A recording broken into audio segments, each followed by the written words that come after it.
എങ്ങനെ പറയായിരിക്കും സംഭവം എനിക്ക് മനസ്സിലാകും. ലൈലത്തുൽ ഖദറിന്റെ ദോയാണ് ഇപ്പത് ആരോഗ്യത്തിൽ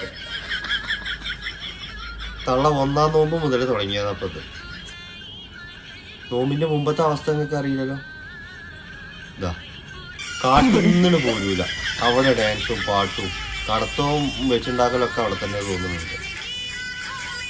ഞാനതല്ല ആലോചിക്കും, ആവശ്യത്തിനൊരു പാമ്പിനെയും കാണുന്നില്ലല്ലോ. കാട്ടിന് പാമ്പുണ്ടെന്നൊക്കെ പറയുന്ന പരിക്ക്. ചില ആളുകളൊക്കെ ഇപ്പോ നോമ്പിന്റെ കണ്ടന്റ് വേറെ ഇടണ്ടല്ലോ വിചാരിച്ചിട്ട് കാട്ടിക്കൂട്ടുന്നതാണ് ഇപ്പൊ അത്. നിസ്കാരപ്പായ നിസ്കരിക്കണത്, നോമ്പ് മുറിക്കണത്, അതൊക്കെ ഓലിങ്ങോട്ട് ഹലാലാക്കി എടുത്തൊരു കണ്ടന്റ് ആക്കിയിരിക്കുക. ഈ ഇൽമും ദുൽമും ഒരുമിച്ച് നിങ്ങൾ കാട്ടിക്കൂട്ടരുത്.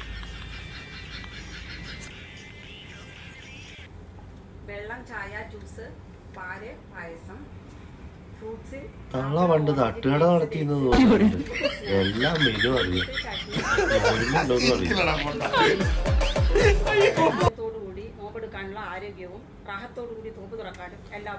അതിന് ഈച്ചക്ക്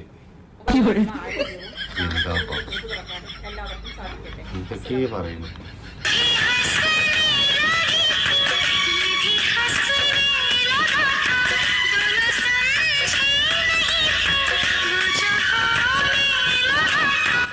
ഇബിലീസ് എന്തായാലും ഈ വൈക്ക് വന്നിട്ടുണ്ടാവില്ല.